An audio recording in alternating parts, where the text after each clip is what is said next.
esté a la altura de ese Congreso. Rusi está que se habla hace un ratico, tiene la mano levantada. ¿Qué tal si Rusi nos comenta algo antes de que el maestro Lidio nos dé sus luces sobre marketing político? Deja que él diga, porque es que él no ha hablado casi y yo me voy a extender un poquito, así que déjalo más para él. No, hágale que usted llegó tarde. Bien, Hágale. yo creo que Diana a mí no me entendió porque yo no he dicho ni he asumido que Abelardo se va a aislar y no va a hacer alianzas. Lo que digo yo es que sí las va a hacer, pero las personas que se vayan a aliar con él van a tener que hacerlo bajo sus condiciones. Es decir, quien va a tener que ceder más, Abelardo va a tener que ceder evidentemente, pero quien va a tener que ceder más, pues es quien se alíe con él, quien desee la alianza con él. Y esto lo digo creyendo, asumiendo que va a tener un apoyo mayoritario por su cuenta. Porque si usted por sí solo no tiene muchos votos, pues ponerse de orgulloso a ponerle condiciones a la gente, a creer que tiene un apoyo que no tiene, pues va a terminar sin votos. Y si llega a ganar la presidencia, tal caso, pues no va a tener gobernabilidad.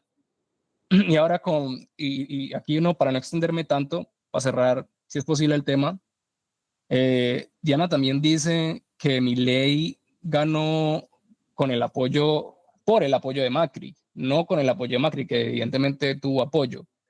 Y eso es como si dijera que Macri dio la orden de endosarle esos votos a Milei. Y la cosa no es así.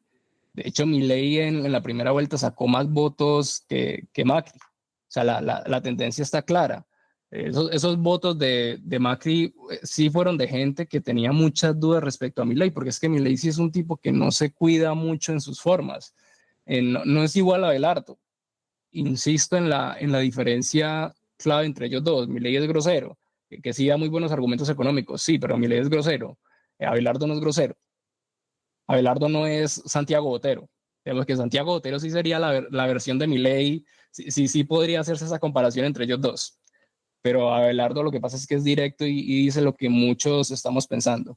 Entonces, yo digo esto asumiendo que la gente le va a copiar ese discurso, que por cierto todavía no podemos afirmar si la gente se siente familiarizada, se siente asociada, siente que su ideología se encuentra en el mismo cuadrante que la de Abelardo. Eso todavía no lo podemos saber porque pues ustedes saben que a nivel de encuestas es la gente más conocida, la que no necesariamente la que tiene más apoyo, la que tendrá más apoyo, sino la gente más conocida, la que suele repuntar. Por eso se siempre ven a Fajardo entre los primeros lugares o en el primer lugar y luego se desinfla cuando empiezan a salir los candidatos que tienen mejores propuestas y con los que la gente más llega a simpatizar. Así que es básicamente esto. Yo asumo que le va a ir bien, que va a hacer alianzas, pero que si le va tan bien como yo creo que le va a ir, pues la gente se va a tener que adaptar a él más que él a la otra gente. Bien. Maestro Lidio, ¿cómo juega aquí entonces el marketing político o si va a pesar más este voto de estructura de Tamara y Lechona y de burocracia? ¿Cómo la ven? Ok, bueno, yo quería retomar un poco el argumento que había dado Rusi el escalamiento del tema de la violencia. O sea, eso me parece que es fundamental y por eso es que buena parte de estas predicciones me parece que pueden ser papel mojado, porque es que esta gente ya se quitó la máscara. Obvio, pues, en la derecha todos sabíamos quién era Petro, pues, que es un falso completo y que, pues, él siempre ha querido ser Chávez, solo que no tiene las cualidades de Chávez ni el ejército, ¿cierto? Está de su lado. En Colombia el petrismo puede ser una especie de correísmo.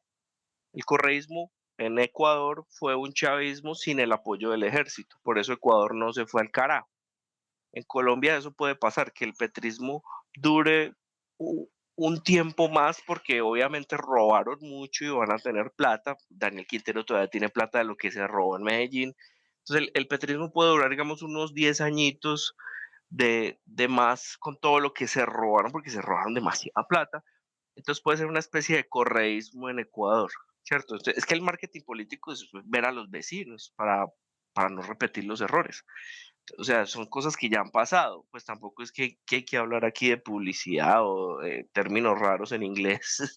Entonces, el asunto que yo veo es que sí depende mucho, como dice Rusi, el tema de la violencia. O sea, eso, o sea, ahora mismo, de verdad, hace rato la gente el tema de la seguridad sí le preocupa, pero no es el único.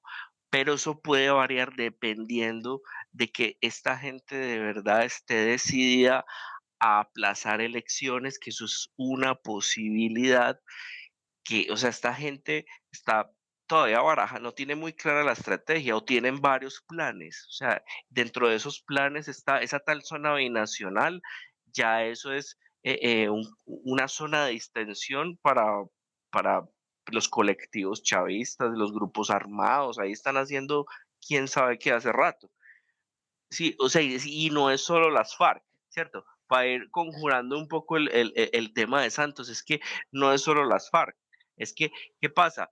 El Estado todavía no ha hecho presencia en medio país desde el proceso de paz, o sea, desde Duque y todo, el Estado colombiano todavía no ha tenido esa capacidad, entonces ya esos espacios es que no es solo las FARC ni las disidencias, marica, aquí hay mexicanos, aquí está Hezbollah, aquí ya hay gente, o sea, que hay hasta rusos, albaneses, o sea, aquí ya hay un montón, y todo eso viene también de parte de Venezuela, o sea, Venezuela es un santuario de terroristas. Entonces, no es un solo factor, son muchos factores. Entonces, el tema de la violencia sí va a determinar mucho que la gente, entonces, yo quería también complementar lo que decía Rusi, sí, o sea, está bien el discurso de firmeza, de seguridad y todo, pero pues eso depende mucho de la coyuntura. Si la violencia escala, estaremos en un escenario igual a cuando Uribe ganó la primera presidencia. La gente, por instinto de conservación, va a votar por lo más facho guerrerista, porque se están tomando el país otra vez. Es que nosotros estamos con la guerrilla al cuello en el 2002. Y el tema de Milei también es la coyuntura, que es que el kirchnerismo tenía a esta gente con la inflación subiendo cada semana, diario prácticamente. Entonces la gente iba a mercar en Argentina y todos los días son precios diferentes. Entonces esa rabia de Milei representaba a mucha gente, son coyunturas. Ahora la violencia está escalando y eso le beneficia a Abelardo, a la derecha. Y a mí Abelardo pues, me parece una caricatura completa, pero sí es un buen candidato, porque es mediático. O sea, a Abelardo por lo menos se le entiende cuando habla y es entretenido, contrario a Fajardo, ¿cierto? Sino que yo siempre trato de hacer un análisis de la estrategia macro y a largo plazo, no tanto del candidato. Es que el candidato es un factor muy importante, pero no el más importante. Tiene que haber una maquinaria detrás. Y con el tema del Congreso, eso es pura maquinaria, pero el voto de opinión se puede mover dependiendo de la violencia y de si se define rápido el berraco candidato. Si la puta derecha decide rápido el candidato, esas votaciones de Congreso pueden cambiar. Entonces yo en Congreso no me aventuro porque todo puede pasar. Lo que sí está claro son las maquinarias de la oligarquía, que a la gente no le gusta ni nada, pero la oligarquía tiene ahí sus curules del Partido Liberal, del Partido Conservador, de los partidos históricos, y eso es una opción subóptima y es lo que siempre ha estado y lo que nos salva de que pues se pueden vender algunos, pero no todos. O sea, ellos, el Partido Liberal y Conservador, dicen que se vendieron a Petro, ¿no? Eso no es así, la oligarquía le sabe jugar así, a Petro lo vienen siguiendo hace mucho rato. Le aprueban algunas, pero le tapan otras, entonces siempre le juegan con doble cara a Petro, o sea que no es del todo cierto que todo el lío, o sea, Velasco sí le quería entregar el liberal, pero Gaviria no dejó que se entregara el Partido Liberal al petrismo. Entonces, yo creo que las votaciones clásicas de los partidos tradicionales van a seguir, pero todo va a depender mucho de aquí en adelante de la violencia, si se incrementa, si Petro está decidido a entregarle el país a las bandas criminales para influir en las elecciones y si se decide el maldito candidato. Ya eso movería elecciones a Congreso, pero tienen que elegir rápido el candidato. Pero no lo van a elegir hasta marzo. Entonces, por eso Uribe, muy inteligente, dijo hace poquito, es mejor que elijamos rápido el candidato, pero ya Pero eso del es cosa Centro de ellos. Democrático. Pero María Fernanda Cabal con lo de Miguel puso su condición, amenazó e hizo que se fueran hasta diciembre y enero. Ah, no. No, Pero es que mira, esa gente, lo otro. Entonces no va a ser hasta septiembre. Mm, No, la encuesta se hace diciembre y se conoce en enero. es que Mm. si la derecha no define rápido la coalición, la alianza, para que por lo menos todos tiren para el mismo lado, que sepamos, es que no importa si es Abelardo, ¿no? Ahora, Uno pues habla de lo que le gusta y de lo que no le gusta, pero si hay que definir rápido quiénes, cómo y con quiénes y cómo, para que todo el mundo tire para el mismo lado, para sacar a esta gente. Ya después que se organicen y se repartan esa torta, pero si pero en no la, definen rápido, pero en la derecha también hay voces, y yo creo que tienen algo de razón, que dicen que en este momento el único que tiene afán, bueno, no el único, pero al que más le interesa que la derecha defina un candidato ya, pues es al petrismo.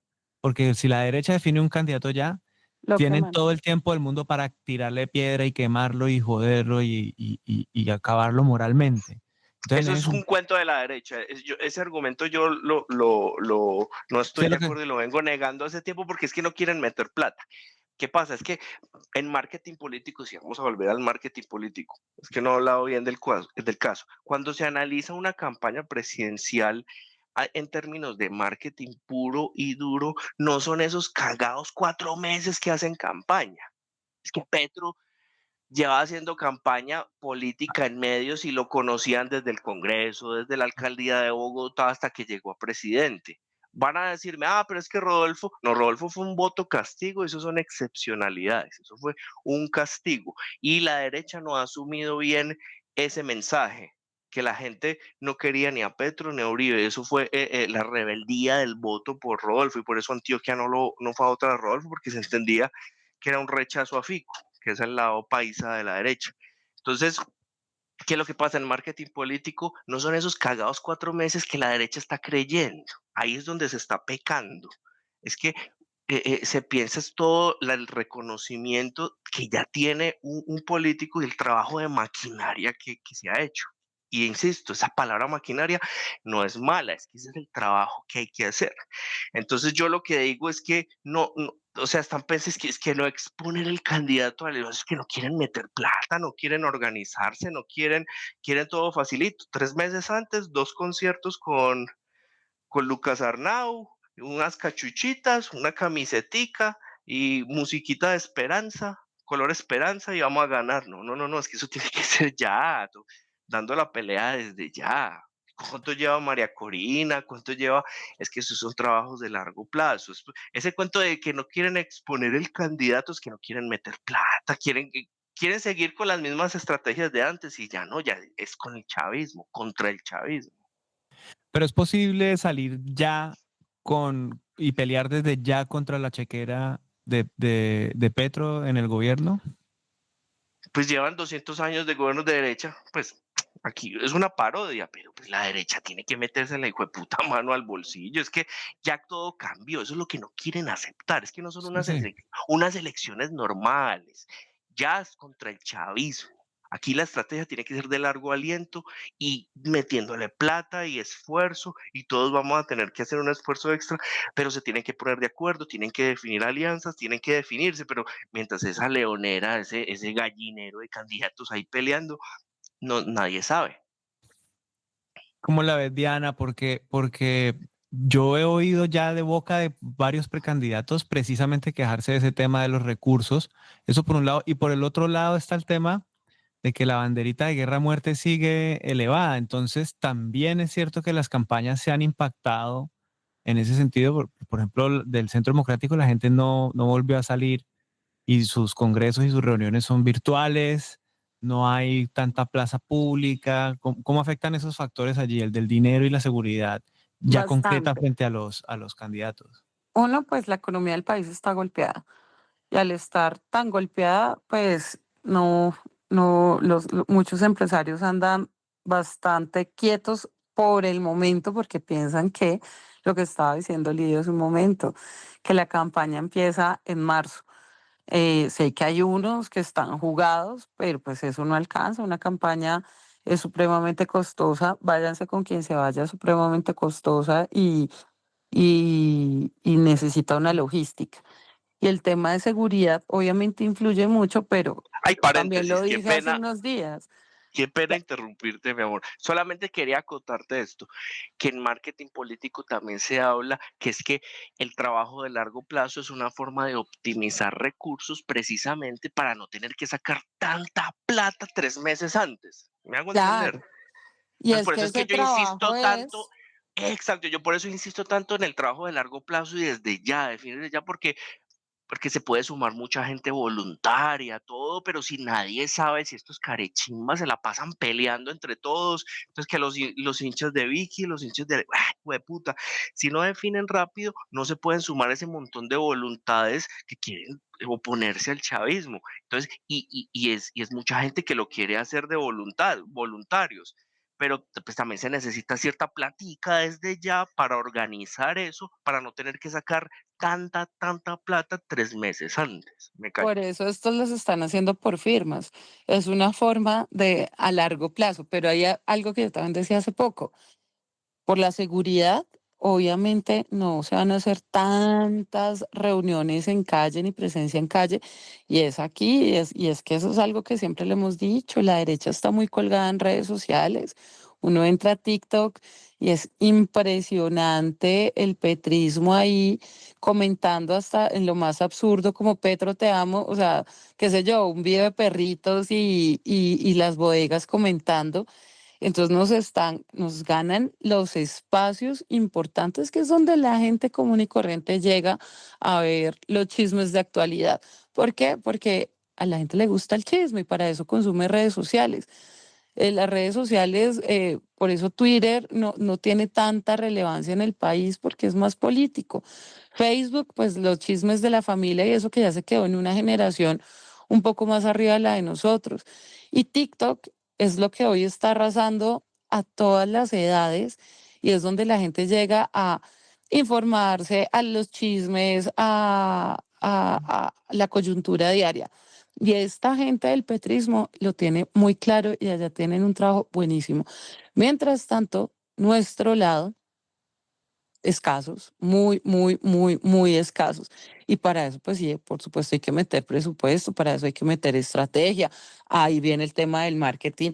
Entonces, ¿cómo se está optimizando? O sea, es preferible que se gasten unos dineros en las redes sociales y no en gorritas y camiseticas chimbas, que no conduce a nada.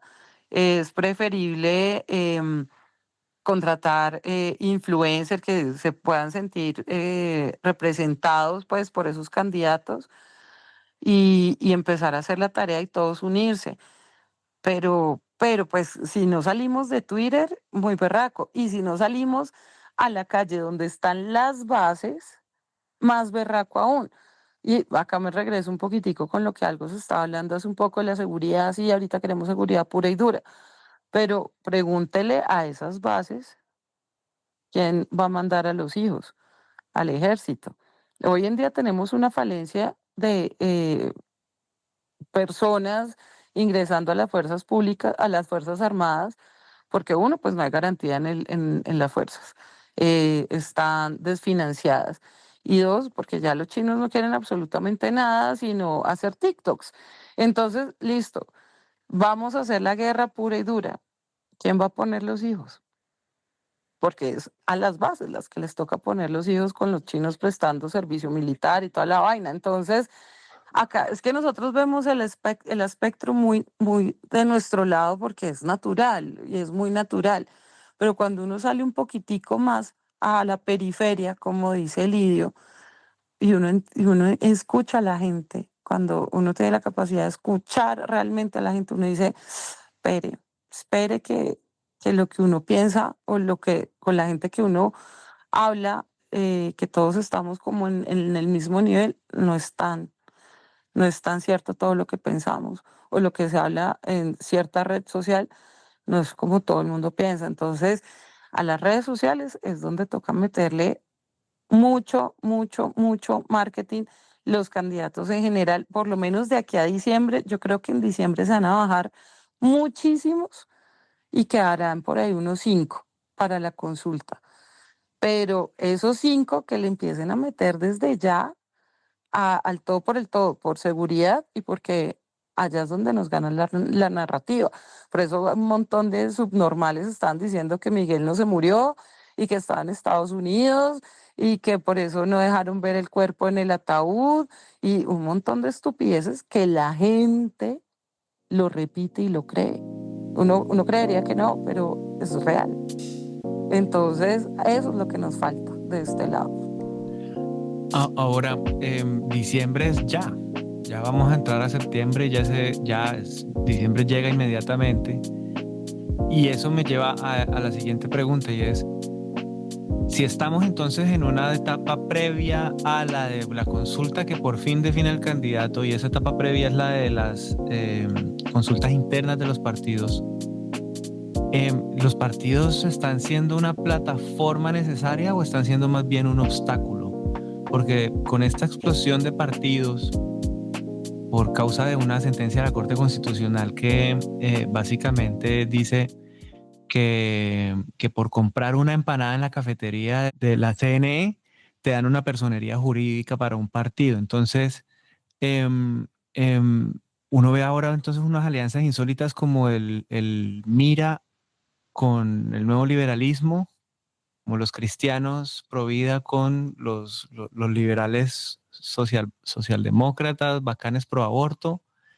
¿Qué está pasando con estos partidos? Digamos, ¿son una plataforma necesaria o están siendo un obstáculo? Porque además de ese tema de las alianzas improbables, uno ve también que los que están agarrados de las mechas son sobre todo las personas que están en esas consultas internas, que sienten que por estar haciendo la fila india dentro del partido, entonces merecen ya estar ungidos como el candidato, mientras que hay otros que están circunvalando esa fila india y se están yendo por firmas, como el caso de Abelardo, Vicky, etcétera.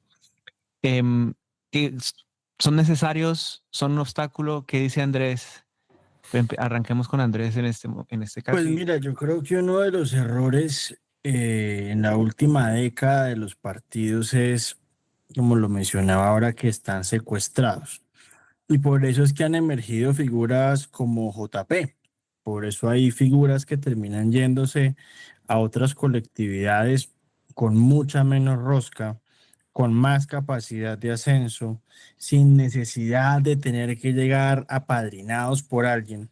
Porque lo que pasa en los otros partidos es que tú para entrar tienes que entrar a un matiz y el matiz te meten de edil y luego si la senadora no decide volver, entonces pues sí tú puedes subir y hay personas que van acumulando 3, 4, 5, 6 periodos en partidos comillas nuevos y que querían ser distintos a los otros, pero vemos que siguen metiendo al hijo de, al sobrino de, al cuñado de, a la nieta de.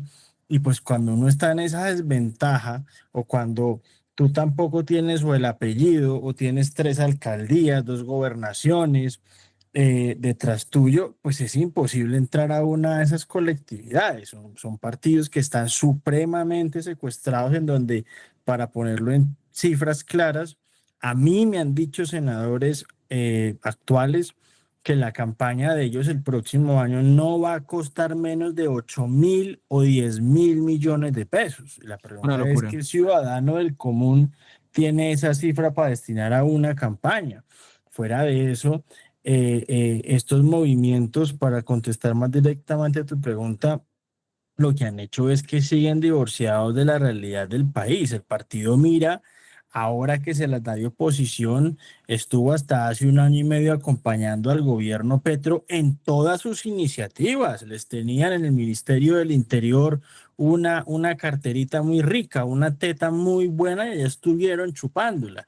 Entonces, que no vengan ahora con las caretas de que siempre han sido opositores. Estos días vi a la señora Ana Paola del movimiento Mira ya supremamente opositora, pero porque están a punto de ir a elecciones. Pero hace 1 año y medio pensaba distinto. Entonces la gente no es boba, la gente se va cansando de esto, por eso van a votar por influenciadores, por eso la izquierda están metiendo influenciadores que están mamados de ver las mismas caras de siempre, sin un proyecto de ley, sin un discurso nuevo, sin una realidad nueva, sino que están allá acomodados en una poltrona.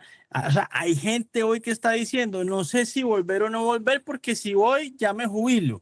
Ese es el propósito de ellos en este momento, no es ni siquiera el país. Entonces yo sí creo que ese problema de los partidos, de haberlos secuestrado de esa manera, pues es terrible. Por aquí tiene la mano levantada Diana. Ay, no, la tenía levantada, pero bueno, argumentando un poco más lo de Andrés, es una realidad. Las campañas esta nueva legislatura van a costar muchísimo, pero también hay otra realidad, y es que la gente sí está cansada de lo que han hecho los congresistas, en especial este último periodo, estos 3 últimos años. Y yo creo que le va a venir muy bien a partidos o movimientos nuevos, no generacionales, o sea, no nuevos con los mismos que salen de otro partido y hacen movimiento aparte, no, sino nuevos de caras nuevas, generaciones nuevas, o sea, como renovación política, yo creo que les va a ir muy bien. Y, y los partidos, pues yo sí digo que son un mal necesario, porque se necesita una disciplina en las colectividades. Fíjense, si Germán no se hubiera puesto como se puso en este Congreso, seguramente otros hubieran acordado debajo de la mesa con, qué sé yo, cualquier ministro y hubieran votado cosas de este gobierno. Si Aprueban la salud. Si Uribe no fuera como es, se los aseguro que hay muchos del partido que ya hubieran acordado mucho por debajo y los hay, además los Eureka. hay, los Mucha hay, gente cree que todos Oscar esos son Darío Pérez que lo están están, investigando porque le pedía obvio, puestos a Bonilla, por ejemplo. la gente, exactamente. la gente cree que todos los que rodean a Uribe o están en el centro democrático son de derecha, ¿no? Están ahí porque Uribe todavía tiene votos, pero si Uribe se muere, mañana se van, se riegan en todos los partidos. Vuelven al Porque llegaron por M19. listas cerradas. Sí, sí, sí. Ajá, exacto. Es Es que que es una eso. cosa es Uribe, sí, Uribe es una leyenda, pero el uribismo no, eso es una parranda de sinvergüenza. Entonces sí son un mal necesario los partidos. Ay, sí, Y te interrumpo ahí, qué pena. Eh, a los chavistas, pues yo no voy a hablar de la izquierda, el chavismo, es que tenemos de vecina a esta gente y esta gente no se va a dejar sacar tan fácil así los gringos les pongan ahí 3 barcos. Y ya lo han analizado también en Venezuela que el chavismo no va a morir, el chavismo va a mutar, Venezuela Ya va a mutó, abrirse.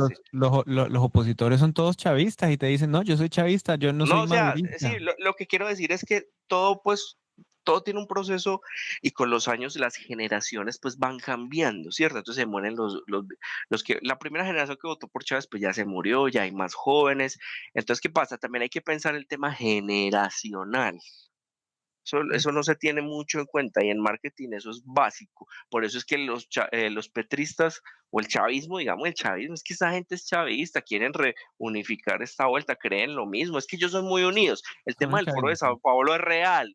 No tanto pues el foro de Sao Paulo en sí, sino que esta gente es muy unida, esta gente todo el tiempo se está reuniendo, se comparten información de inteligencia, big data, asesores, el chavismo, digamos, porque esa es la izquierda latinoamericana, todos menos Lula, pues que Brasil es otro planeta, pero nosotros somos lo mismo, es que somos lo mismo.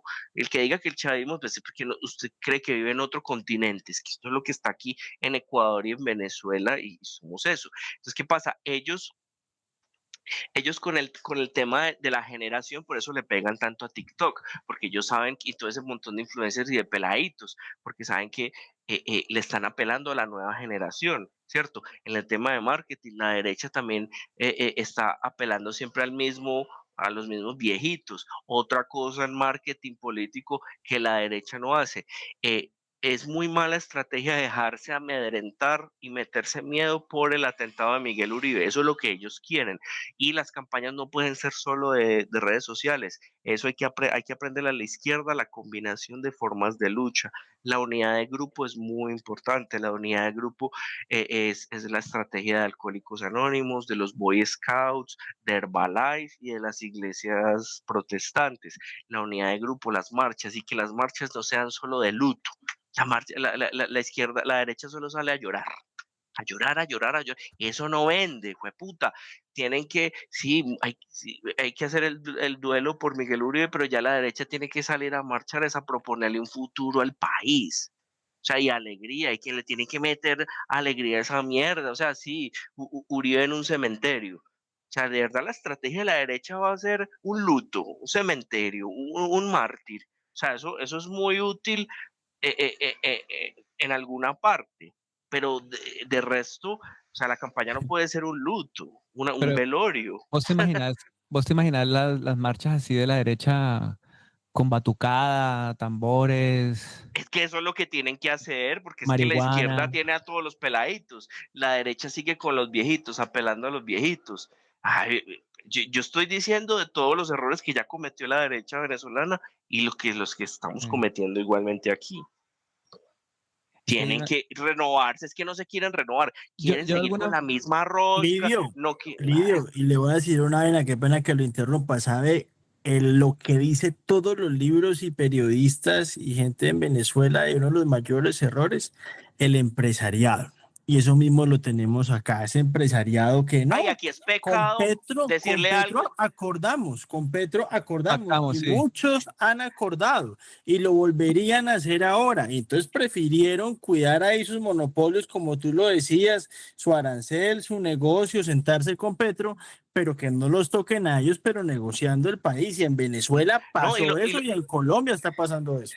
no, y esos hijueputas son intocables, o sea, uno no puede criticar a un empresario, o sea, es que acaso todos los empresarios son iguales. Pues sí, o sea, los empresarios son muy útiles en una sociedad, generan riqueza, empleo, sí, pero no es que son intocables ni todos son unos santos, una parranda de malparidos, Mire lo que explotadores, pasó con el y no, éxito entonces, ¿qué y con pasa? Nutresa, que en Eh, Antioquia está el río Medellín crecido por las lágrimas de todos los burócratas que estaban en el éxito en Nutresa, ahora con nuevos dueños los echaron y entonces ya se acabaron sin la burocracia que tenían ahí por cargos chimbos. No, es que es lo mismo, o sea, es que ellos no han hecho, no han asimilado que es que ya todo el panorama cambió de aquí a futuro. Y es que si el petrismo pierde, ¿qué? Creen que ya todo se acabó. Es que esto aquí hay que pensarlo de aquí a 20, 30 años. Esta gente no ha aterrizado, huevón. Por eso es que siguen pendientes o sea, esa obsesión con los candidatos en no entender que la pelea es de largo plazo. Esa es la obsesión con los candidatos, creer que es que solo esta elección. O sea, es la maquinaria, la estructura de aquí a futuro con el chavismo, marica, porque así los gringos tumben a Maduro, ya ese lavado de cerebro está muy hueputa, parce. O ¿Usted sea, ha el visto chavismo a va a Diosdado en mutar, TikTok, el chavismo Lidio? puede ser como en China el maoísmo, que ya el maoísmo sigue, pero pues ya China se ha abierto en muchos aspectos. El chavismo va a pasar lo mismo, va a seguir habiendo chavismo, pero posiblemente se abran económicamente en algunas cosas, pero eso no va a cambiar. Entonces esta gente no, por ejemplo, Daniel Quintero se fue y se les metió ya a la Andy y quiso la derecha llorar, como siempre, llorar, llorar, llorar, llorar, pero que el man metió un gol electoral, porque la derecha no se mete en las universidades públicas, que les da miedo unos capuchos, es que la derecha no ha asimilado que ya el juego cambió y tienen que cambiar la estrategia, tienen que pensar a futuro y tienen que vincular a la juventud, man. Pero ¿cómo hace uno para reconciliar esa distancia casi que metafísica entre, Primero entre, aceptando la enfermedad y los errores, y ellos no han hecho ningún tipo ellos no aceptan errores. La derecha en su conjunto quieren volver a los años del uribismo porque son los años dorados, pero pues que el pasado no se puede devolver. O sea, pero ellos vení, como porque un es que, enfermo, primero un adicto tiene que aceptar que hay una cantidad de cosas que tienen que cambiar para poder mejorar, pero es que ellos sí. no aceptan ni siquiera que se equivocan y los empresarios son intocables y el que critique a Uribe es un comunista, ellos no tienen humildad, marica, y esta gente está muy unida. Y el que haya trabajado con otros, entonces no, los desechan porque creen que ese pequeño grupo va a poner un presidente. Y acá, y acá se necesita a todos, hasta los arrepentidos, porque las elecciones van a ser muy milimétricas, muy milimétricas. Y si empezamos como siempre a rechazar, a creernos pues la mamá de Jesús y que la tenemos toda ganada, nos va a pasar otra vez lo mismo de hace 3 años, se hice a llorar a la llorería, porque es que el Dianita, país no aguanta más. Pero entiendo que el Dianita, mismo, y un comentario muy impopular, y me van a penalizar por esto mis amigos del Centro Democrático, pero se los he dicho en activa y en pasiva, hombre. Viendo lo que ha pasado con Petro, coger y comparar al gobierno de Juan Manuel Santos, ¿cómo es posible que digan que el gobierno de Santos fue peor que el de Petro? Yo entiendo las rabias, los sentimientos, que yo lo entiendo, yo lo respeto, pero usted no me puede comparar un gabinete de Juan Manuel Santos con un gabinete de Petro. Y fuera de eso, y con eso termino, sin hacer un mea culpa del desastre que fue el gobierno de Iván Duque en la mayoría de cosas. Es que Santrich se volvió en el gobierno de Iván Duque. Es que los cultivos de coca crecieron en el gobierno de Iván Duque. Es que Iván Duque decía que la intervención militar en Venezuela no se podía hacer porque no era bien vista. Iván Duque se quedó cagado del miedo en Bogotá que porque lo iban a matar en Cali y se fue en la madrugada. Iván Duque fue un desastre para la derecha, le terminó de entregar el país a Gustavo Petro y tiene el descaro de decir a una gente que porque trabajó con Santos en 8 años, gente muy buena que incluso trabajó también con Iván Duque, que trabajaron con Uribe en sus dos gobiernos, que ahora no pueden entrar a una campaña porque están impuros porque trabajaron con Juan Manuel Santos. Eso es una estupidez. ahora, yo he visto que el mismo Álvaro Uribe tiene muy claro que tiene que abrir puertas y que va a tender puentes. Lo que pasa es que pareciera que esa línea roja efectivamente es con el santismo y entiendo yo, más que por el proceso de paz, pues es por los asuntos judiciales que atravesaron por allí. Entonces esa es como una herida bien difícil de cerrar. Pero bueno, ¿cómo hace uno para...? Pero es que es la base del Centro Democrático que obviamente nunca, obviamente yo voté por el no en el plebiscito, le hice toda la campaña del no, pero pues negociaron el resultado y ahí uno qué puede hacer. Pero es que lo otro, el Centro Democrático, las bases del Centro Democrático no ven que hoy el peligro es Petro. Santos ya fue. Hoy el peligro es Petro y lo que viene diciendo Petro. Es que él en cada locución que hace, en cada locación que hace, es mandando mensajes y mensajes que la gente no los coge tardíos o los coge de inmediato, pero el tipo no quiere entregar el poder. El tipo se quiere quedar y yo sé que al igual que como en Venezuela, empatar las elecciones territoriales con presidencial y quedarse con todo.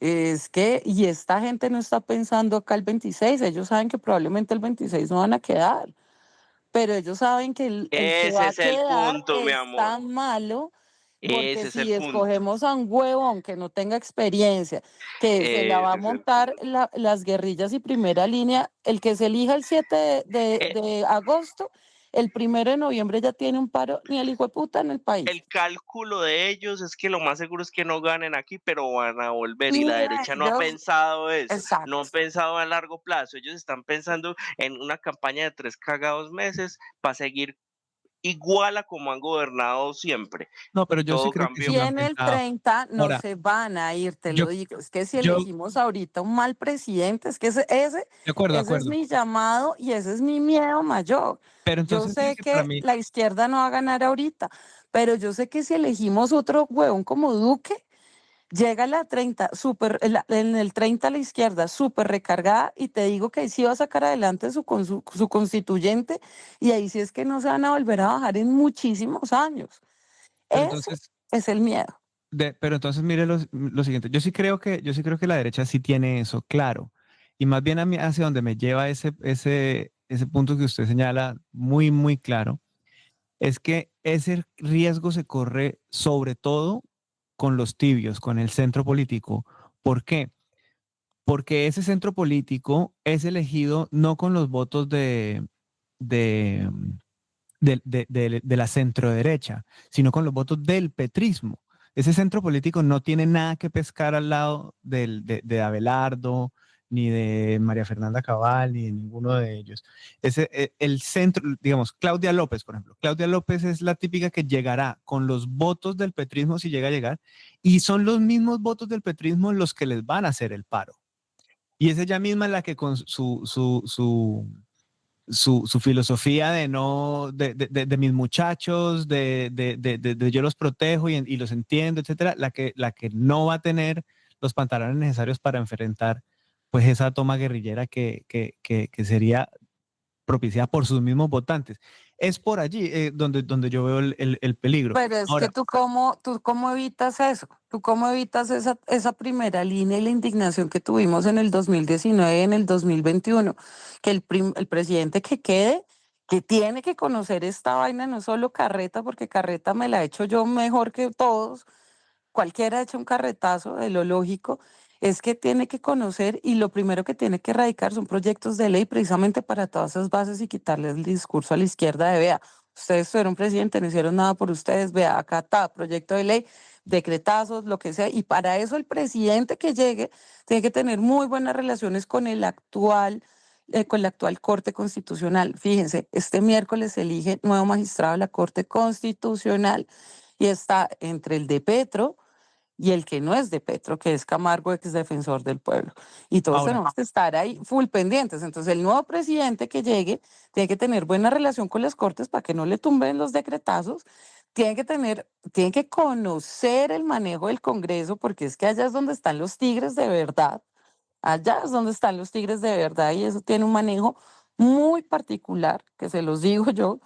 Y para poder sacar adelante esas leyes ¿Tú te tipo fast acuerdas, track. Dianita, de Iván Duque con Nancy Patricia el primer año y medio que se la dio que no iba a negociar con nadie? sí, No, pues no, por eso fue que tuvimos, por eso fue que se vino todo lo que se vino y eso que Iván exacto. llevaba un periodo senador. A ver, Entonces, párenme, ya termino, vengan ya nos redondeo. descualquieramos. Sí, sí, Termino y es pero que lo primero que tiene que hacer el próximo presidente son leyes precisamente para esas bases, porque mostrándoles entonces se quedan sin argumento. Obvio vamos a Diana, tener oposición, pero no como la que tuvimos con Iván Duque, que es el miedo que tenemos muchos y es el miedo particular mío de que si llegamos y montamos a alguien sin experiencia, nos pase otra vez la misma historia. ¿Por qué? Porque conozco las cortes. ¿Por qué? Porque conozco cómo es el Congreso. ¿Por qué? Porque sabemos muy bien cómo va a venir esta gente. sí, Esto no es solamente echar lacrimógenos y ya, y entonces yo hablo más duro y hueputa y conmigo no puede nadie. No, esto es con inteligencia, con experiencia y con mucha astucia sí, y saber coger las cosas con pinzas. Esto acá no es el que más durito hable, y no, el que sí. sepa. Pero yo Es sí esto. quisiera reforzar aquí tal vez lo que podría ser la línea de Rusi y quisiera que me diera su opinión ahorita. Y es que si alguien ha quedado sin discurso ahora, o si alguien le ha quitado el discurso a la izquierda, pues es el mismo Petro, porque es que el, nadie lo ha hecho peor en lo social que Petro. Nadie ha quitado tantos subsidios como Petro. Nadie ha desmantelado todo el aparato de protección social que tenía Colombia como Petro.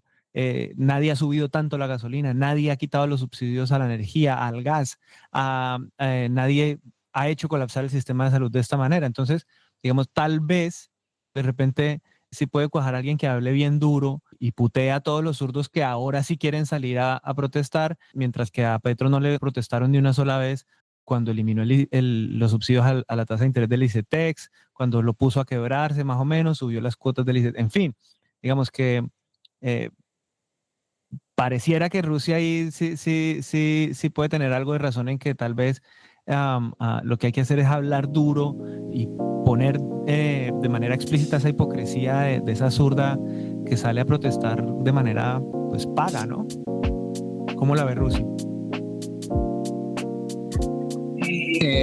Respecto al tema económico, social, subsidios y esas vainas, yo creo que Abelardo puede prometer muchas cosas, pero no las va a cumplir. En los términos meramente económicos, yo creo que no le va a ir bien y no tanto por culpa de él, sino porque lo que le va a entregar Petro en 2026 a quien sea el presidente en ese entonces, pues va a ser una situación que no le dará margen para crear nuevos programas, para devolver los anteriores, ni para algo parecido.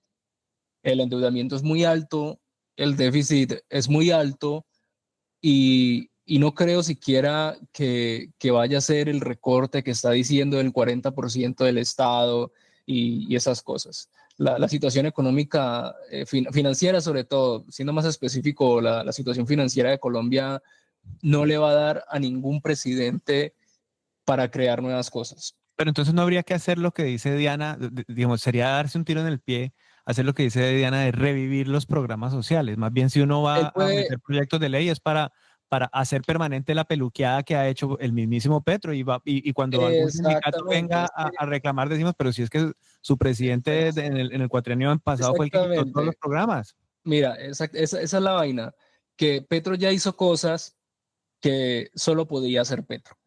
Porque es que si las hacía otro presidente, está, no sé, o sea, tenía que hacerlas Petro y las hizo Petro y creo que está bien que se conserven esos. Hay que hacer un matiz aquí muy importante y es que si bien se hicieron esos recortes, el gasto público es el más alto de la historia.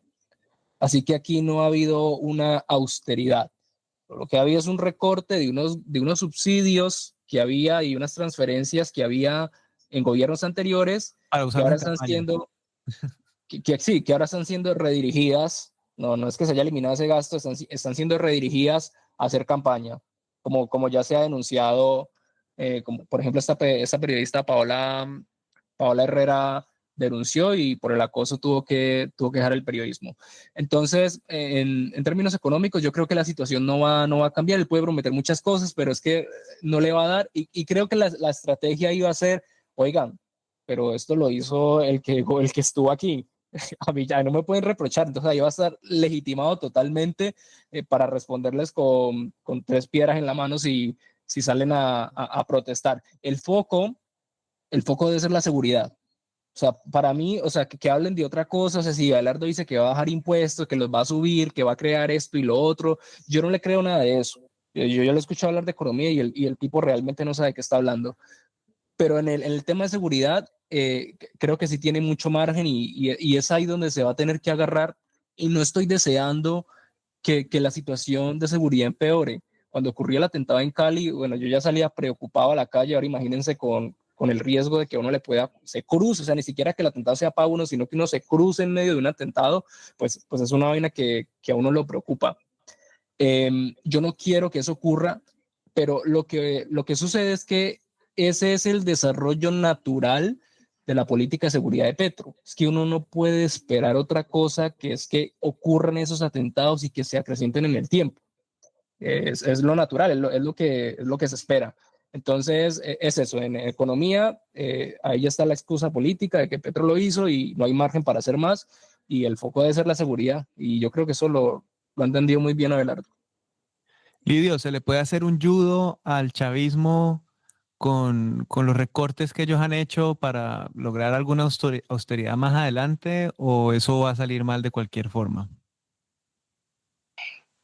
Bueno, yo creo que la deuda o sea, sí ata las manos en muchos aspectos de política pública y todo, pero la inteligencia, como decía Dianita, la astucia de un buen político hace que la plata aparezca, dándole facilidades a los empresarios. Es que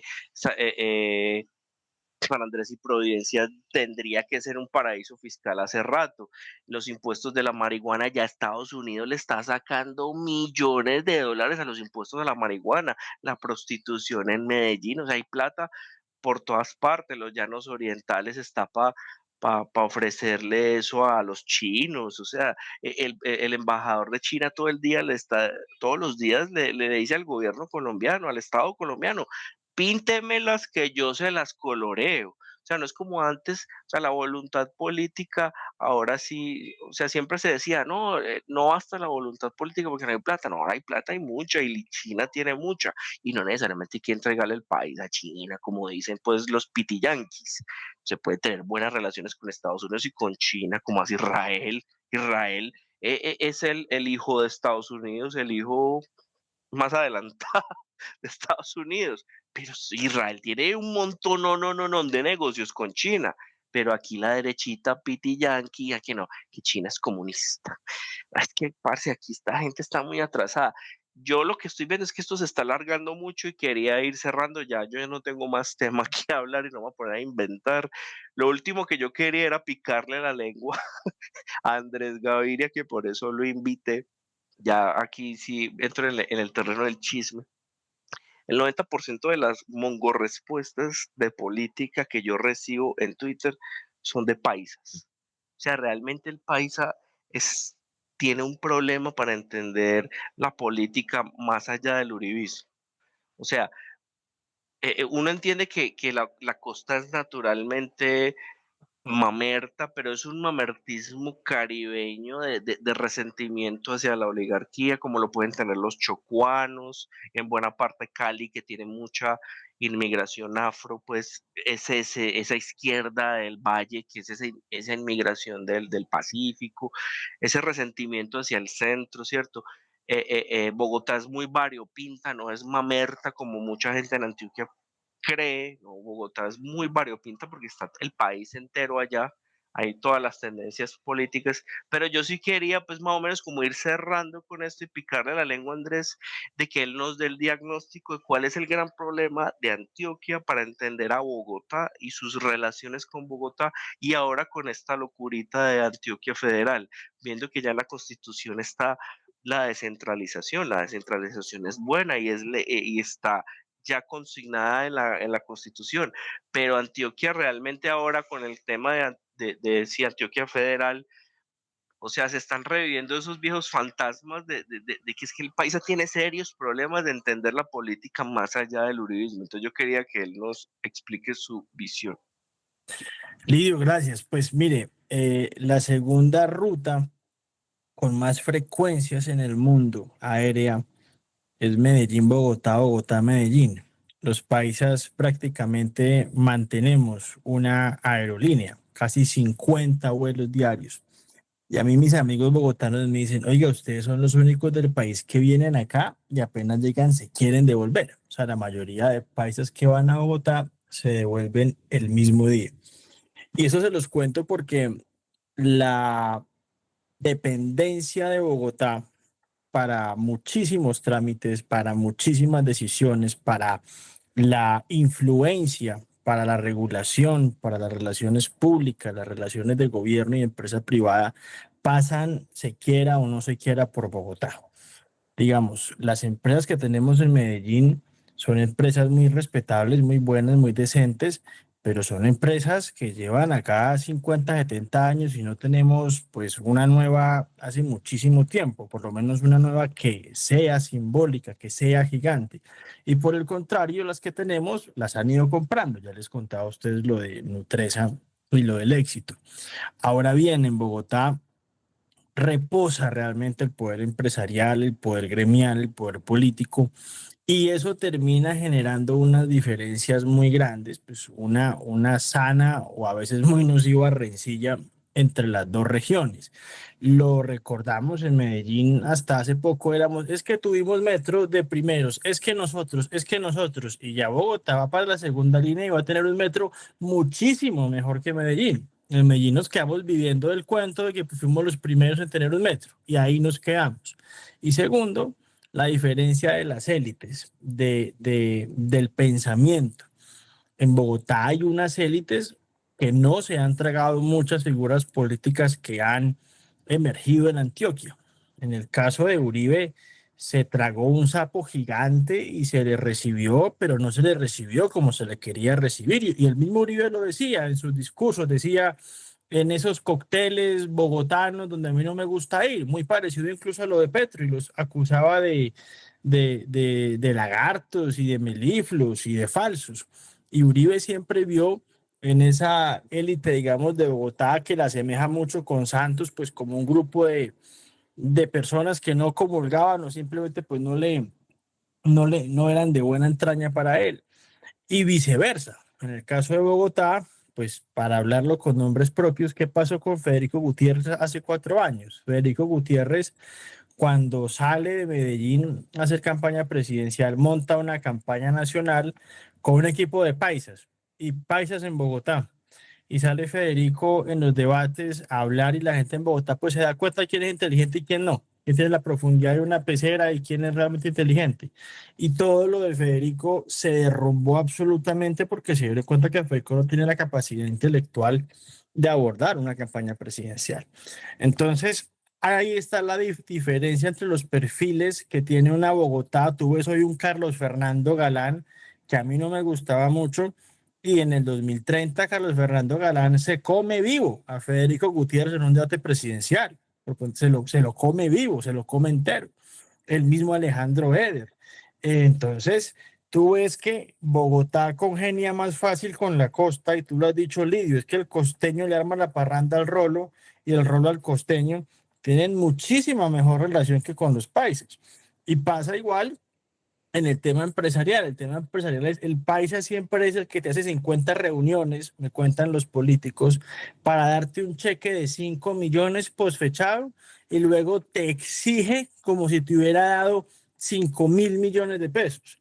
Mientras que una organización como Luis Carlos Sarmiento te da 10.000 millones y te molesta muy poquito. Entonces, la diferencia es abismal entre el aporte de recursos, Lidio, que tú lo has dicho muchas veces, que es cierto. El empresario paisa, yo conozco un empresario paisa muy renombrado que hace muchas reuniones a precandidatos y él va y hace una vaca y recoge 300 millones y lo da a nombre de él. Y son 100 empresarios que metieron para los 300 millones, mientras en Bogotá cualquier constructor te da los 300 millones y tanta parafernalia. Entonces, hay unas diferencias de fondo académicas, intelectuales, hay unas diferencias incluso en la vestimenta. Pues yo no quiero entrar en esos tipos, pero es real. Acá en Medellín cualquiera se pone un blazer, en una corbata y ya le dicen qué rol. Y el mismo paisa que va a Bogotá, pues se queja como hablan los rolos, como comen los rolos, como visten los rolos. No estoy creando un tema regional, una rencilla, estoy diciendo lo que he visto en los últimos 20 años de mi vida, porque pues me la he pasado entre las dos ciudades, pero culmino con esto. Eh, Ven a Peñalosa. Peñalosa, que no es de mi gusto por el tema del vehículo particular, pero a quien admiro, me parece respetable, me parece un señor.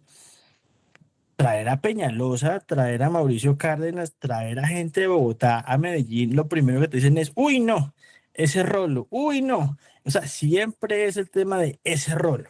Y hay un cierre mental, hay una ceguez mental que a mí la verdad me da como tiria, porque yo digo, hombre, dejen la montañerada, que es que en Medellín ni nos inventamos el mundo, ni empieza ni se acaba el mundo. Colombia es más grande. Colombia, somos todos, y suena muy patriótico, pero a Quintero, por lo que más le dieron paro el primer año era porque traía gente de otras ciudades a trabajar en la alcaldía de Medellín. Por Dios, oye, pues que ese rolo, es que ese caleño, es una fobia a lo externo, es una fobia.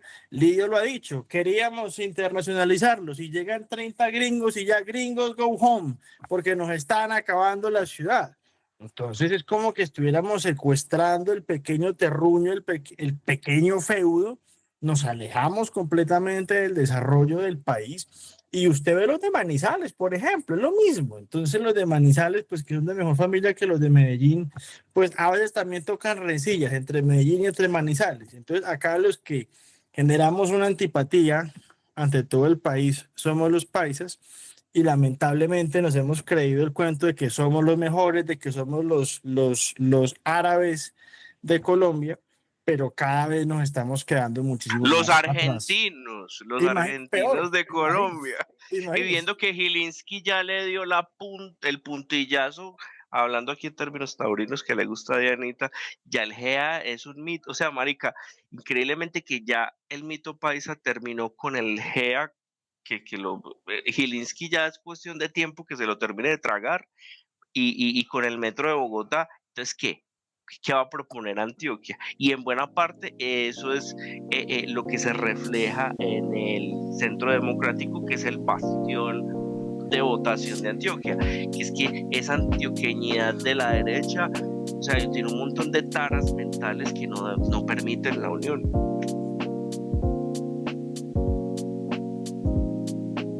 Bien. Bueno, pues no sé si con estas reflexiones en clave de regiones, oligarquías y castas. Es que eso de Antioquia Federal, hermano, es un chiste. A mí me da pena, la verdad, y le pido disculpas a todo el país. Yo no estoy de acuerdo con la huevona. El de la descentralización, sí, está bien. Es que eso está consignado. Cada vez debe haber más descentralización, y no es como mucha gente cree, que es que hay que darle la plata para que la roben. No, es que eso tiene unos mecanismos. La región que muestra buen manejo fiscal se le gira más transferencias, y la región que se roba la plata no se le gira. Es que ya eso está inventado. Mire, o sea, ese federalismo es una montañera. En estos días salieron unos paisas a decir: es que es la única ciudad que votarían definitivamente por Quintero es en Bogotá. Y todo el mundo, pero ¿cómo así? Si él en Bogotá fracasó y fue a Medellín y ustedes lo eligieron alcalde. ¿Quién fue alcalde aquí, weón? Parte la gente en Antioquia, parce. Vemos todos los defectos afuera, no miramos la paja del propio ojo. Quintero ganó, y lo digo y lo sostengo desde el primer día. Ganó porque había un malestar en Medellín profundo, como el que había en Colombia, por lo cual ganó Petro. Porque en Medellín, y siguen creyendo, volvieron a lo mismo, a tomar las decisiones en 3, 4 grupitos, 2 gremios, 5 restaurantes, el sobrino de, el nieto de Nicanor, el nieto de aquel, y listo. Y eso llega a un punto en que se expira, en que eso no tiene más de dónde jalar y la gente se mama.